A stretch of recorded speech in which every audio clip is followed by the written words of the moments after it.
Welcome to Exposing the Hidden Reality. I'm Annette, career reinvention coach and caffeine-powered human. And I'm Sandra, women's life and leadership coach. I bring the woo to our conversations. And this is the podcast where we call out all the unspoken stuff, biases, outdated expectations, and all the things women navigate in work and in life. Yes. We bring to light what we see happening. Smart, capable women stuck in the same patterns because no one really talks about what's going on. We'll bring some difficult truths. Welcome, insightful experts. And sprinkle in a little chaos and fun. It wouldn't be us if we didn't, right? So whether you're walking the dog or tuning in during your commute, we're glad you're here.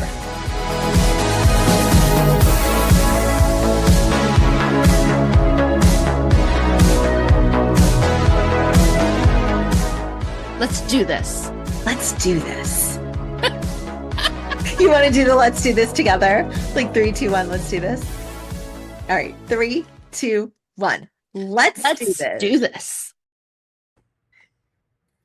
Good morning, everybody. We're so glad you joined us. We have a very special guest today that I'm so excited to talk with, Brittany. And Brittany, take us on a journey with you. We know that you're traveling right now. Tell us a little bit more about yourself and what you do. Well, hi, everyone. Thanks, Annette and Sandra, for having me. I am calling in from Guatemala, where my family is having a little temporary adventure. Usually I am based outside of Philadelphia, Pennsylvania, and I am the founder of Inclusion Jumpstart, where I am looking to help more people get comfortable with the topic of disability and creating more inclusivity in our communities and businesses. I love that. I love that. Yeah, I really do. So talk us through this concept that you were telling Sandra and I about of FOMU. So how do you pronounce it properly? FOMU? FOMU, yeah. The fear of Yeah, what is that? Tell us a little bit more about it. It's become kind of, I guess, a cornerstone in when I've had these conversations. When I was a kid, my dad was paralyzed in a car accident. And so he's been a wheelchair user since I was 12. And what I remember, even as an early teenager, what it changed, right? So I had a dad standing up and a dad sitting down, and then watching how people would treat him differently. Sometimes just, I could see their awkwardness. I could see their discomfort. And it was just a part of this, I guess, my teenage awareness. And as I grew older, I found that I had that reaction to someone with a different disability by the time I got to college. So I had been very comfortable around my own father and around wheelchairs, people whose situations I understood. But then once I was in the context of other disabilities, that kind of that fear response kicked in. And so what I had come to when I started having these conversations more and more, and I can talk about how that got into my professional life, but the phrase that always would come up, or that I'd hear from people, or that I'd assess in my own, feelings, was people are afraid of messing up. They've got FOMU. And so that fear, and for me in this work in the context of disability, has been what I believe to be the barrier to inclusion that we're not talking about enough. Because on the side of the people who feel it, it comes with a lot of shame. FOMO is driven by a lot of good intentions. A lot of people who feel it would do better if they knew how, want to do better, but don't necessarily feel they know how, or feel that the risk of a mistake is too high, or the risk of offense is too high. And so I watched this in my own personal life before I ever entered the professional world, addressed it in myself before. During college, I was surrounded by empathetic people who helped me understand and connect the dots as to why I was treating other people the way that people treated my dad. So for me, it wasn't as, I knew it was a problem as soon as I felt it, and I knew I needed to fix it because I had watched others do it. But then by the time I got into my professional career, nearly 20 years ago, I started to realize how this was not a one-off kind of thing. This was a very deeply rooted reaction, a lot of deeply rooted misconceptions that fed it, and a lot of really well-intentioned people whose fear were keeping them in cycles of avoidance. So is it that there's fear? So the fear that we're talking about is the fear of that people feel who are approaching somebody with a visible disability. Is that correct?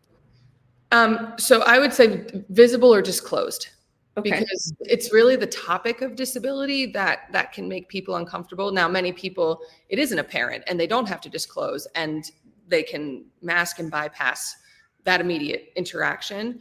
But that they can also sometimes be outed if they need an accommodation, right?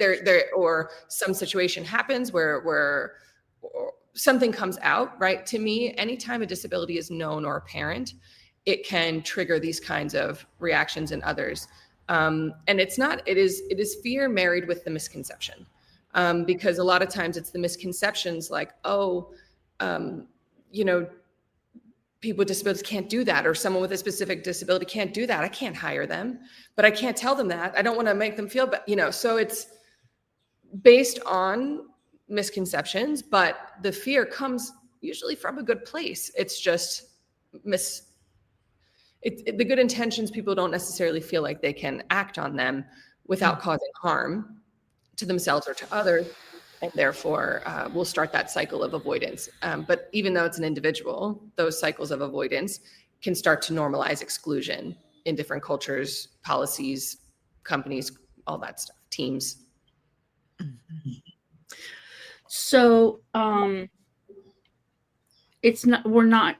want to be clear about who we are and are not speaking about. So we're not speaking about how the disabled person experiences others. We're talking about how others experience the person with disability. Yes. I mean, it does impact, it will affect people with disabilities. But what I have found as the daughter of a quadriplegic, as a non-disabled person, when I started going through beginning my career, I had started my own disability-related nonprofit with the intention of helping families like mine navigate life post-injury, post-spinal cord injury. So it was really just, my entire family had tremendous support after my dad's accident. Philadelphia has a phenomenal spinal cord injury hospital, a robust mentoring program. So my dad, even though it was very, very hard, was able to adapt his life with a lot of support. Go back to work, drive his car, regain his independence, et cetera, et cetera. So, but that was my normal. And by the time I got to college, because I was exploring disability a lot in college, that brought up, again, my own misconceptions and things I needed to address. But also when I connected with people whose experiences I was more familiar with based on my family's experience, I saw that my dad and my family's outcome was not this norm that maybe I had thought was as a teenager. And so that my first foray into disability was to help people get resources. Now, I did that for many years, but what would happen is as a non-disabled person talking about this topic, I'd show up at conferences, wherever, people, what do you do? Right. So I was bringing this topic up a lot around a lot of non-disabled people. And then people started telling me stuff and stuff that I realized, if my dad was next to me or someone else with a disability, or if you knew me to have a disability, you would not be saying this out loud. Things like, I had a boss in a wheelchair once and I didn't know what to do, so I avoided him. People telling me times that they had their own anecdotal things, like, I don't know if I did this right. Like, it was not shared with pride at all. And it wasn't shared with malice. It was shared with like, what did I do? And should I have done this differently? And so it was years. So I'm running this website, which is unrelated to this, but I'm fielding these kind of sometimes it's rough. People would say that they'd rather be dead than live like that. And I was like, well, you're kind of talking about my dad, and I'm kind of glad he's here. And so basically it started to form. Over years, I started to realize, you have to believe X, Y, or Z to say things like that. You have to be making assumptions and that inform these kinds of statements. They're not bad people. That's the other thing. It's I saw myself in them too, because I had my own period of acting that way. But as a professional, I realized, and watching other professionals, I said, you're in charge of hiring, or you're in charge of product design, or you're running a company. If you maintain these kinds of misconceptions, if you're going with this forward, you're inevitably going to build it into your systems, which is going to lead to exclusion. And so that's kind of, I found that, and that a lot of these people would be uncomfortable or afraid to be honest with someone with an actual disability who would be just as capable to explain everything they had wrong. But that fear was a big block for people. And so that's why I found that the best thing I can offer in this space over the years, and why I started Inclusion Jumpstart earlier this year, was because I realized this is what I can do. I can open the door for people. I can get them to get over that fear and then help them understand the foundation for them to understand how they can continue their learning journey, engage directly with people with lived experience, stop trying to answer questions in a room full of people who don't represent the people they're trying to serve or include. And that's kind of, after all my years, even though it wasn't what I was intentionally doing in the beginning, that's kind of been the through line that I decided to honor in this phase of my career. And that's so true, what you mentioned, that people who don't have that disability, they're curious, they have assumptions, they have no place to talk about it, because to talk about, I guess the biggest fear you have is that I might offend the person with the disability if I ask questions that might help inform my own knowledge. Right. And the thing is, some people will be happy to talk about it, but not all. And so, and then it's what I try to help people understand is pathways to learning. So a lot of times on my LinkedIn or whatever, like I talk about this all the time, and the awkwardness. I want to normalize it, because if we don't talk about it, it's the elephant in the room, right? But it is. So after I ran my organization, I spent time working at Airbnb, 6.5 years, working on various teams related to diversity and inclusion, and a lot of disability, inclusion. And I just could see how much it affected beyond just, it feels very personal, and it is very personal. And I believe that the step forward is to address it in the individual, so that it can then be addressed in systems. Because if you think of the systems we exist in that have systemic exclusion baked into them, down to like even just a small team that has exclusion unintentionally baked into it, like those won't get fixed. You can't checkbox that or etiquette that to perfection if people still harbor misconceptions and fear that keep them from being able to authentically engage. And so that's why I felt I needed to have an ability to say, you're not a terrible person if you've ever felt that way. Like, I'm very empathy centered. Again, I've been there, right? If I had voiced the discomfort I felt in this one interaction in college and been treated and shut down or shamed or anything like that, I know that I would have wanted to hide and give up or not be found out. And so what I'd rather opt for, because I know this exists for many, many people, is to say, you are not terrible. You likely feel it because you are a good person who wants to do better, and give them a pathway to do that, so that we can, you're not a terrible person for feeling that way, but it is not an excuse for inaction, nor is it an excuse for avoidance. It's a reminder, it's a call to action, and giving people a pathway to take that step without shame, without blame, and creating a new wave of people who can support a lot of the allies and the people with disabilities who are already advocating for these kinds of things in our communities. I like that. I like that option to recognize, hey, you did something wrong. It's okay. That doesn't make you a bad person. And now this is how you can move forward. So is that what you do? Is that what you teach people? Like, these are the ways in which you can learn more or express curiosity or collect the requirements or the accommodations and decide if you can meet them? Yeah. So a few different things. Like, my core, I'm a speaker, trainer. For me, it's about starting the conversation. So for me, it does start, whether, I've worked with individuals as well. It doesn't really matter, but it is that introductory, like, you feel this way, you want to do better. And we talk about it. So I have a system, like a 3-step system that can transform. For me, it's all about, the first step is transforming your perspective on disability. Mm-hmm. If you feel this way, you likely are carrying some kind, one or a few misconceptions about disability that are affecting your ability to live your intentions to be more inclusive. And so I walk people through common misconceptions like disability is synonymous with misery, that it suggests inability, that people with disabilities, there's a lot about inspiration, where it's misapplied in the context, can be often misapplied in the context of disability in patronizing ways. So by kind of addressing these 3 steps to shift perspectives forever, you really can't, it's not memorization, so you can't go backwards. You can't forget it. It's a reframe. And then from there, like that's how I like to open the door. Then from there, it kind of depends. What are they doing? Are they a teacher? Are they a CEO? Are they running a team?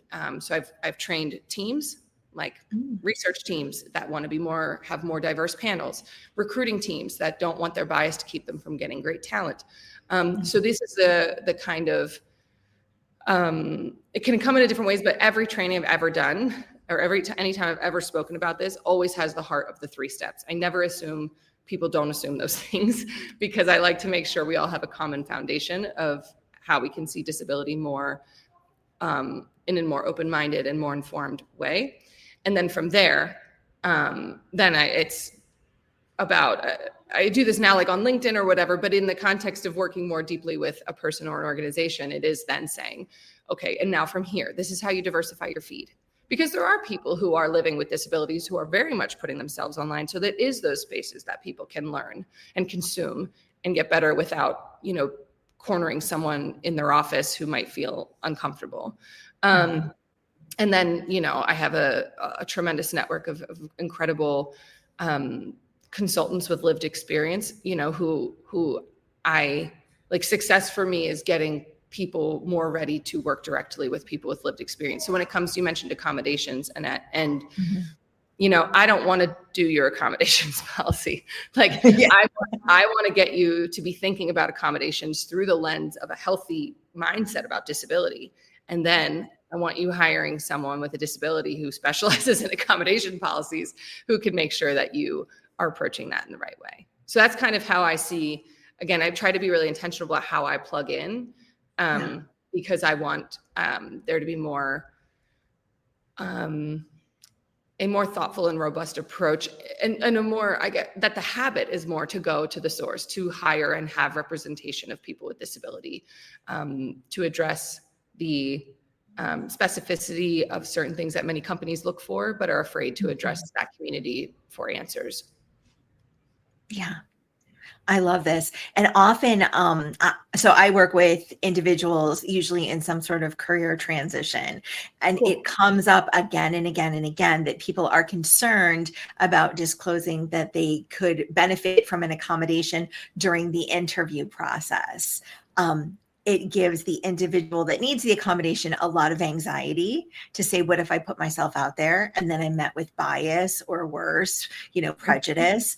And, many times they decide to forego this special accommodation that could really help them in lieu of keeping their privacy and not putting them up to a potential biased interaction.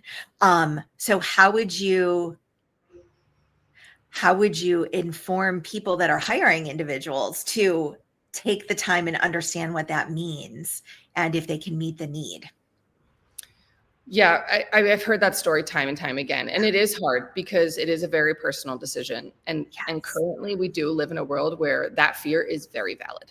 I would like us to get past that point. But when it comes to working with companies, I think what I've had pushback sometimes, which always is like, all right, we got work to do. But we don't have disabled employees here.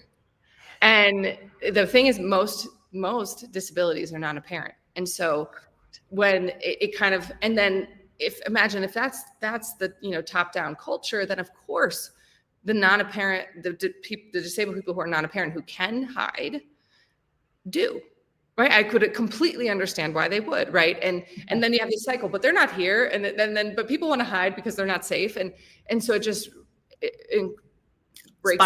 It's a self-fulfilling cycle. So Well, unless you're like a 1 or 2 person company, like your odds get pretty darn high that you've got people who would benefit from, well, first and foremost, being able to be themselves. And Yes. 2, it might get more structural in terms of wanting or needing accommodations. And so my approach is, again, it comes back to that fundamental approach to disability. It is viewed as negative, right? It is viewed as a deficit. And that needs to change. That is because it is not accurate. And so when we can get people in a hiring situation or a leadership position to understand and see disability as neutral, it is a neutral element, and in general, it's not even in the context of business, but in life, disability is a neutral element of someone's identity. Mm-hmm. How it affects them varies widely. Yes. It can be the same diagnosis on 2 people. It can be 1 person with a single diagnosis on different days. It is, and it doesn't matter. It can be the best thing that happened to someone. It can be the thing they struggle with the most. But a lot of times when it comes in a hiring position or this idea, I've seen is that a lot of times people think disability, just the umbrella, is a monolith. It's this negative monolith that impacts ability. And if you're engaging in it, you're doing charity, right? Like there's just so many assumptions and these old, deeply rooted misconceptions that skew someone's ability to just say, hey, I need this for the interview, and you will see my true power. Right. And so it is, for me, it all goes back to walking. Like if I had the opportunity to work with a hiring team, that's what I do. It's addressing this negativity, and it's going back to what they may assume about incapability. Right. It's sometimes helping people understand that not having a disability is not synonymous with perfect productivity and perfect capability. Right. Like, so I think what gets lost is that many people who apply for jobs and either don't disclose or do not have a disability, they're given benefit of the doubt. Like I feel like now there are other biases in the hiring process. So I'm not saying the hiring process is perfect, but sometimes it's, if you think, if a woman were to sit down for a job and the hiring person was like, well, you're a woman. So they're doing mental gymnastics. Like, I don't think they can do this because they're a woman. I know it still happens, but it is more collectively cringy that like, you're not supposed to do that, right? That there's this awareness that if the woman says she can do X, Y, Z, right, there's much higher chance that they'll believe her.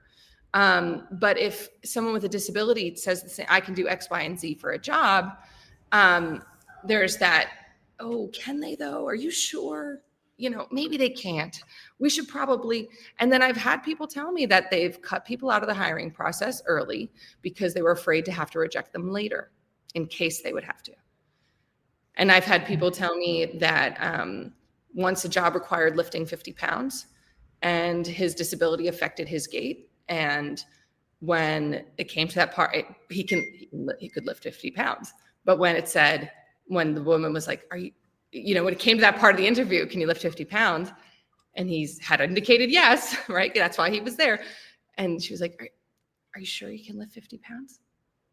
And so that bias might affect other people who may look a certain way, right? But it's that when you lose that sense of trust, that benefit of the doubt, that if someone tells you they can lift, I'm like, unless you have a 50-pound thing in that interview room, and that's a part of the interview process for everyone deserves the same benefit of the doubt, the same sense of trust. Now, but I don't feel that that's where we are, that we want to move every marginalized identity in a direction of, you tell me you can do it, I believe you. Mm-hmm.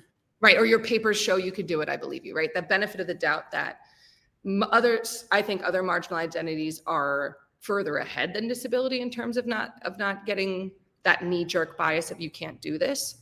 Obviously, though, there's still collective work to be done to move everybody to a direction where who they are and what they do is valid and not questioned based on who they are or their lived experience. Yeah, so important. I'm thinking of something I read recently about young children when they're confronted with something different, and how they respond and how parents respond. Mm-hmm. So can you talk a little bit about how as parents, we can do a better job of helping our children understand disability when they see it. I love this topic and question.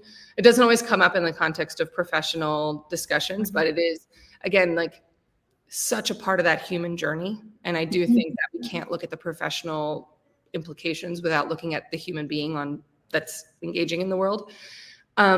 This, I think, exposure, I think the scenario that happens a lot is disability is spotted, child calls it out, parent feels awkward and runs the other direction. Right, exactly.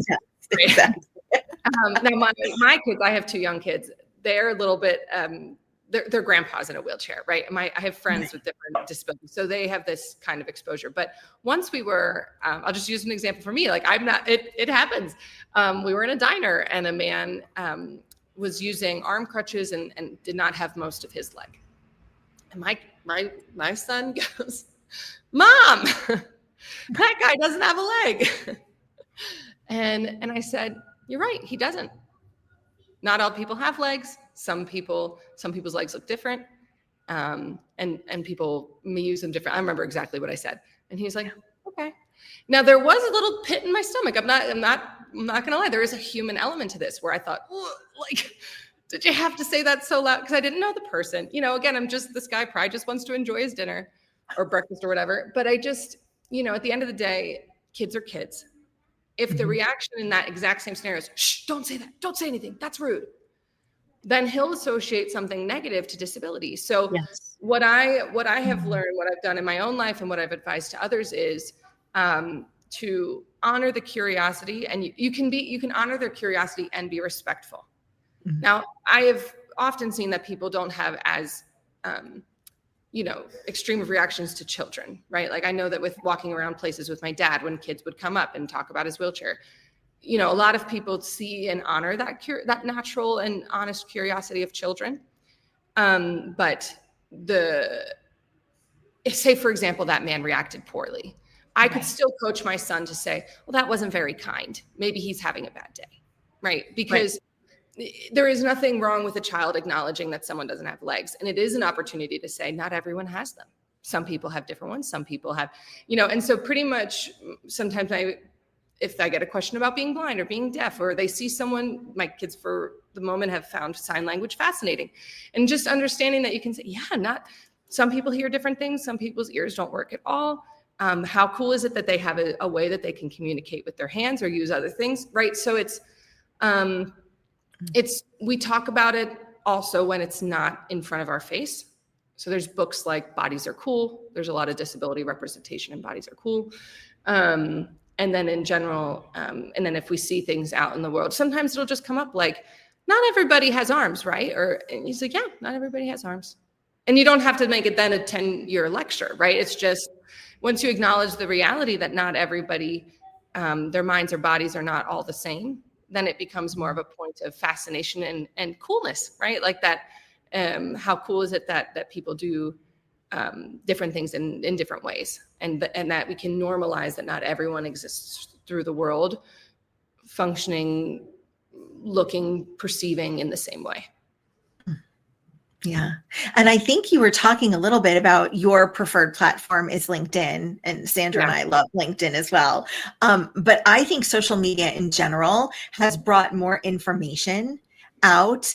I think it's very cool when accounts, people that use service animals talk about their service animals, talk about how kids naturally react. Sometimes they're able to catch those reactions on video. And I love when certain accounts reinforce a parent that does a good job, that says, "Oh yes, let's look at that doggy, but we can't touch that doggy because it's right, a service that doggy's animal." working. Right. And he or her is working. Yes. So I love that. And it's just brought a level of awareness. And then there's a couple of accounts that I follow where they talk about just like if you encounter somebody in the world that you don't understand or you have a question to ask, that most people don't mind answering questions as long as, like you were saying, it comes from this good place of natural curiosity and wanting to understand better.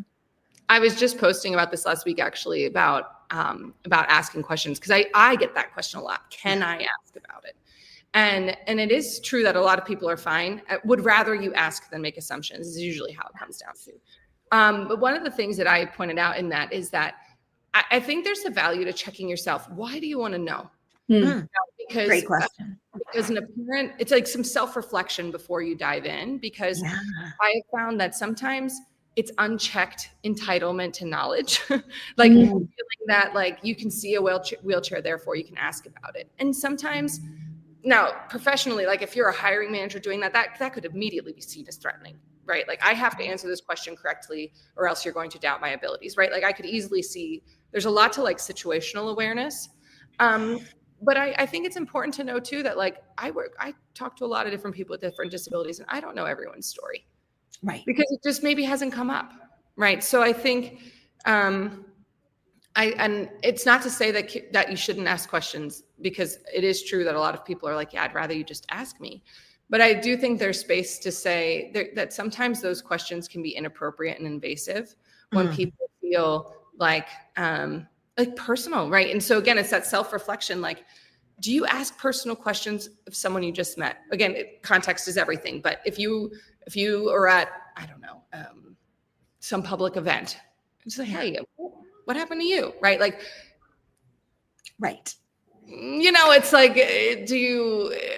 And maybe that person would be fine with that, right? But I believe that we can move a little bit more in a direction of like, do you even know that person? Like, are you forming a friendship, right? Like, if you know someone to have some other element to their identity, do you dive right in, right? Do you want to, if someone's in the LGBTQ community, do you immediately ask them how they came out, right? It's like, that might come out and maybe they're fine with it, right? So, because again, everyone is allowed to have their own, how they would deal with that situation. I'm not ever going to tell someone how they should react to it. Right. But for the people asking the questions, I do sometimes feel that you're allowed to have that question in your head. There's nothing wrong with being curious. I've wondered it myself, but I don't always ask because it's not always needed.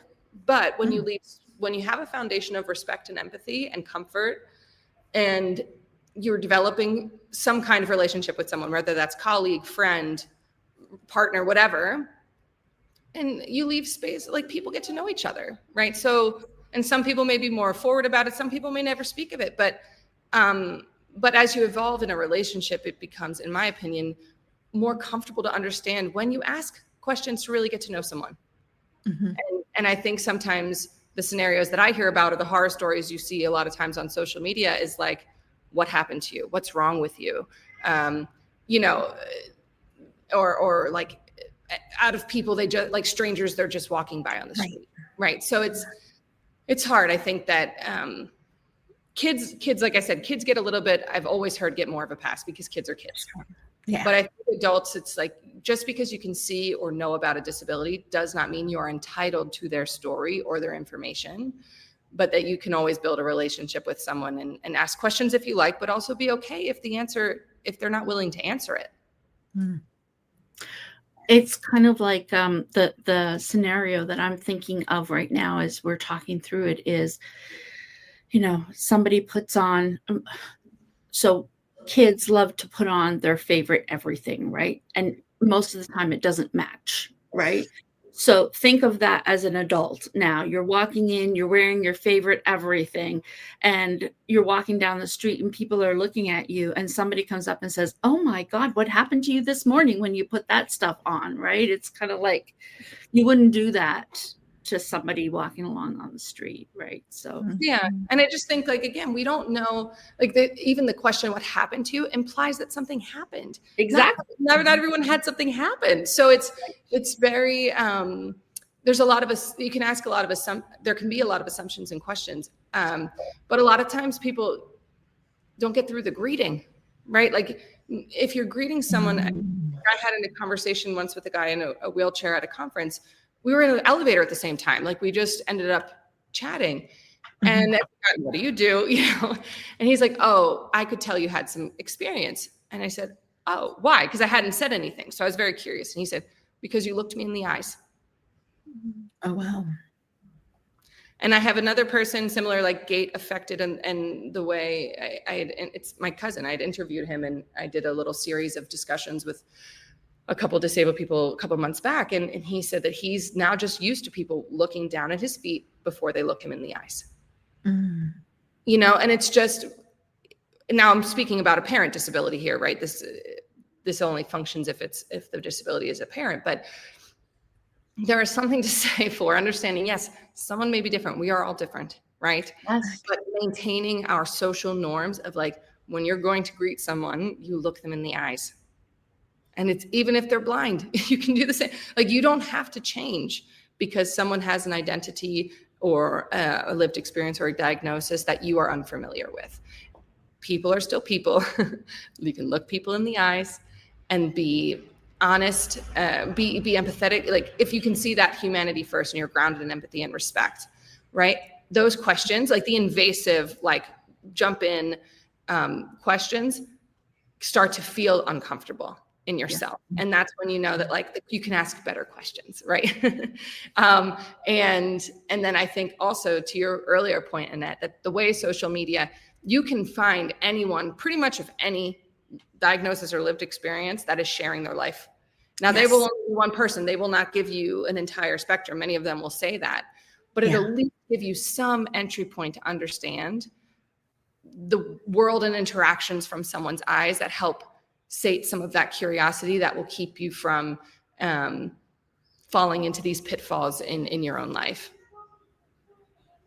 Yeah, I agree. There's a couple I follow that the husband is hard of hearing and the wife signs, and then they've been on this this journey to find servers in restaurants that know sign language. And so they've been sharing all of those interactions, and they're actually like making an open call and saying like, hey, if you're a server and you want us to come to your restaurant, we love to talk with you. And so getting their stories too. How did you come to learn sign language? And so many interesting people. But really making it so that there's a lot of questions that I had answered. Right. You can without, just such educational content, but really, really interesting too, because they're getting all these stories of different kinds of people. I love that. And it makes me think, another woman that puts out great content is Molly Burke. She's a blind woman. She's, and you made me think of it because just not too far back, she was giving a quick kind of like, not funny, but a sarcastic, but informative video on how to actually how she likes being greeted as a blind person. Right. And she talks about her service dog too. So you've got people like that. There's another couple, where the husband's a wheelchair user and the wife is a non-disabled, and it's Cole and Charisma, but Roll with Cole, I think, is their channel. And again, they talk about even perceptions that Charisma gets as a spouse, how they're treated as a couple, which I'm sure is some of what happens with the couple you just mentioned. There's so many. I see a lot of autistic advocates that have been sharing both on LinkedIn and other social platforms about what autism actually is and how it manifests in different people. So one I think of is Marissa Hamimoto. She's autistic herself, but also runs an inclusive dance company. So beautiful stuff. But the one video she put out recently was there was wheelchair users, there's a blind woman, her, all doing this, like she just creates wildly beautiful, inclusive choreography. And so, that's just a few that popped to my mind, but there are so many vantage points, people with disabilities with different other intersecting identities. Like there's really so much that is out there. And so if people want to learn more, it's all available. And it's a lot of ways that either people to share maybe the things they assume people are afraid to ask, right? Like there's a lot of people who get really, open about topics because they want to change the narrative. Yes. And also great for people that are curious and improving their skills, not as acting out of their misconceptions, but actually acting out of a place of genuine caring for others and wanting to be the best version of themselves, I guess is what I would say. And things to show your kids too, right? Like, social media doesn't, if you find something useful, be like, look how cool, because I think, look how cool this person has adapted this, or how they do this, or look how special that dog is, and like how amazingly talented that dog is to help that person. Yeah. Like, did you know that our dog just plays fetch? This dog, is responsible for keeping someone safe and living their life. Just there's so much that can be shifting to say the default has been for too long what people can't do. And I see this a lot. Well, with anything, but even with the rise of discussions of non-apparent disabilities and neurodivergence, it's also just, it automatically jumped to like, can't do this. People can't think that way. They can't. And really it just takes that shift to say, thinking about what people can do. Right. And people have been saying this for forever, but that message still is stuck for a lot of people, that it is a lot about the negative and the negative framing. And that I think when, that's how I like to help people if they want that kind of, like I said, the door opening, but also like people are having their minds changed all the time online by learning from others who have found their purpose in changing the narrative through sharing their experiences. Yeah, I agree. So Brittany, tell us, if we wanted to get in contact with you or we wanted to work with you, what's the best way to reach you? Yeah. So as we discussed, our platform of choice, I am most easily connected on LinkedIn. So Brittany Martin Déjean on LinkedIn. Inclusion Jumpstart is just inclusionjumpstart.com. You can also contact me through there. And so, yeah, and even if you just want to shoot me an email, Brittany@inclusionjumpstart.com, then honestly, I can offer different things like speaking, trainings and workshops. Like I said, it kind of really depends where someone is. But honestly, if you just want a non-judgmental ear, is this me? Am I awkward? Is my awkwardness misplaced? And understanding what some steps could be, or just how can I learn from more people who are out or more need of resources. Like I love to have this conversation, and I think, as we've said, many people are evolving at their own pace, but I think that, and why I'm doing this is because I believe that we don't have to wait that long. We don't have to wait for everyone to make their own individual evolution in their own life without some other intervention. Like, it just takes long. And so like I said, if I can bring this conversation to wherever you work or exist, and get people moving in that direction more quickly, like that's why I'm here. That's what I want to do. It's beautiful. It is so needed. Thank you. Yeah, for sure. Great. Well, Brittany, we really thank you for bringing this important topic to our attention and helping us get some ideas on how we can be more inclusive in our own lives. Yeah. Thank you so much for having me. Absolutely. Thank you so much.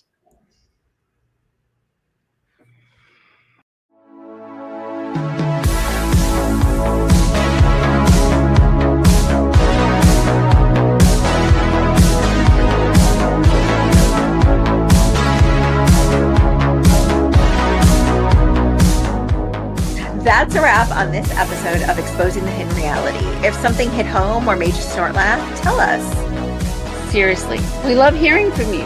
Message us, tag us, or send us coffee. We love coffee. And hey, leave a review. It helps more women find us and boosts our egos. Which are like fragile, like suspiciously fragile. True. All right, until next time, keep questioning, keep growing, and if all else fails, blame the dog. See you next time. Wait, did we stop recording? No, we're still here. You have to push the red button. Red button. Cool. Just eternal podcast. Bye. Bye.